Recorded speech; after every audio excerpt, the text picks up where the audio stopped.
Ya, kita memang sering terjadi salah kaprah. Saya akan bacakan materi ini mungkin berguna bagi kita, para pendidik, mungkin orang tua atau siswa. Ada beberapa konsep yang sering muncul, ya, sering kita gunakan, namun kita tidak tahu mana yang benar dan salah.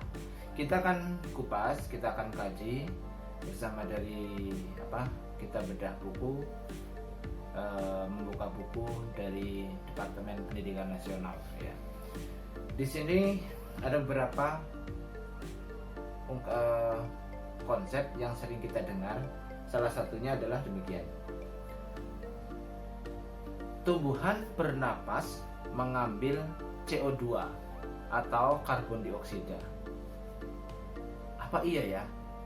Sering kita mendengar dengan ditanaminya pohon-pohon di pinggir jalan, ini katanya bisa mengurangi pencemaran.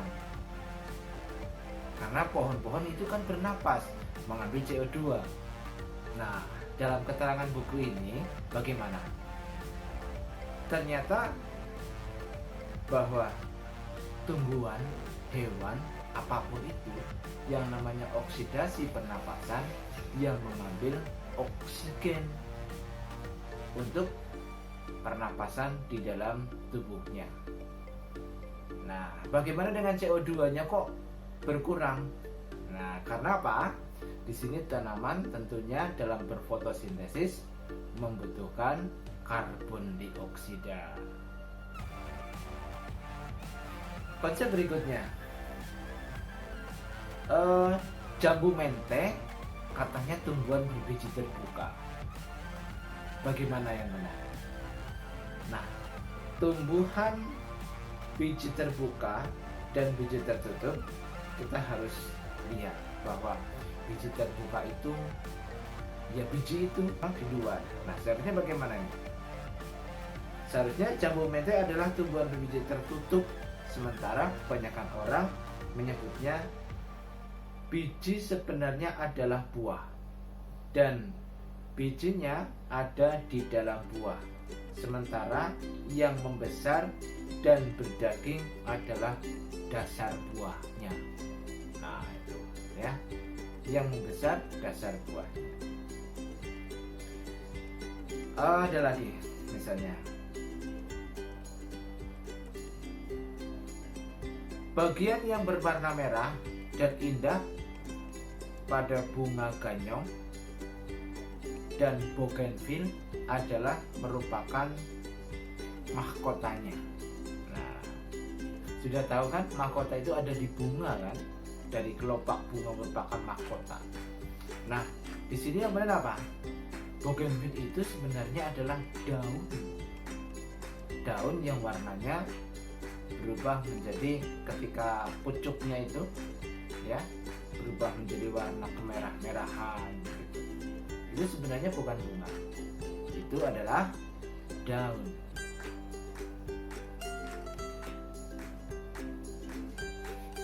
Fotosintesis terjadi di siang hari.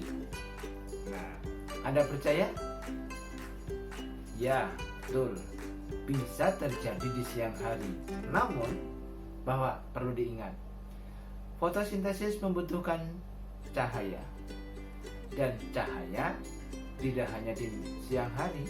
Dengan teknologi seperti ini, ya, sekarang ini kita bisa menemukan intensitas cahaya yang kuat yang dapat memicu tumbuh-tumbuhan melaksanakan fotosintesis walaupun di malam hari. Tentunya dengan syarat sinar cahaya itu intensitasnya cukup untuk melaksanakan fotosintesis tersebut. Nah, ada lagi, tumbuhan melinjo adalah tumbuhan yang berkeping satu. Nah, kan kelihatannya satu gitu ya. Nah, oleh termasuk itu, maka masuknya adalah monokotil begitu. Penjelasannya bagaimana? Tumbuhan melinjo bukan monokotil dan dikotil, karena tumbuhan melinjo itulah yang disebut dengan tumbuhan berbiji terbuka. Ya, kita buka lagi. Buah kacang, ya maksudnya buah kacang tanah berasal dari akar. Loh, iya, karena dari akar tersebut tumbuhlah biji-biji kacang, begitu kan? Nah, bagaimana seharusnya? Perlu kita tahu bahwa kacang tanah membentuk buah dan bunga setelah mengalami penyerbukan, terbentuklah buah. Buah itu merunduk, kemudian masuk ke dalam tanah. Nah, demikian.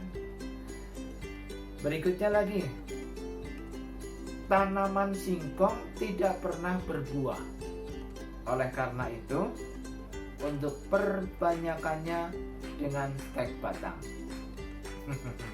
Bagaimana? Bahwa tanaman singkong juga dapat berbuah bila tiba saatnya.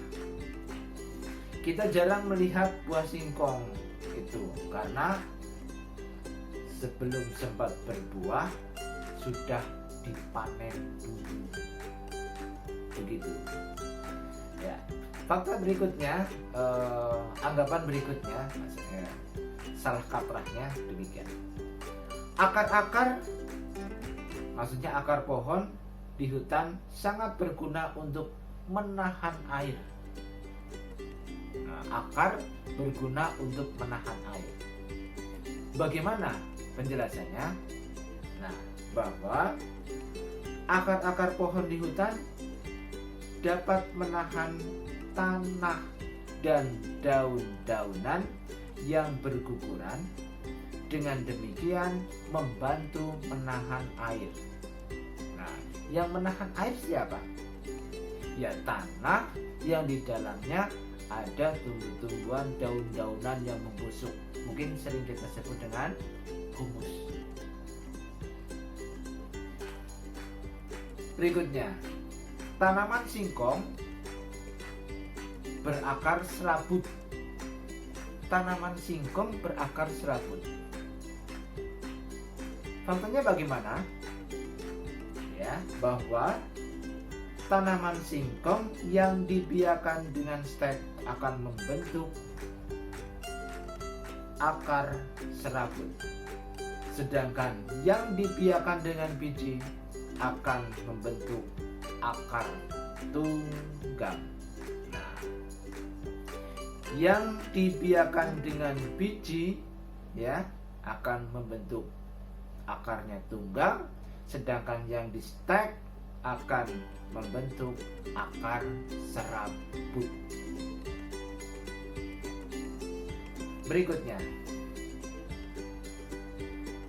umbi akar termasuk alat perkembangbiakan. Loh, emang begitu?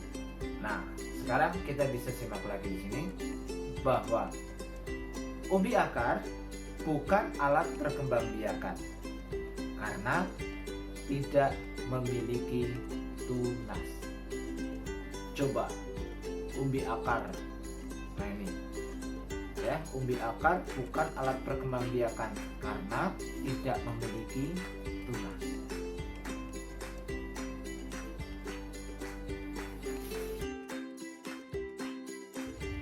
Demikian paparan kali ini. Jangan lupa like, subscribe, dan share. Terima kasih. Assalamualaikum.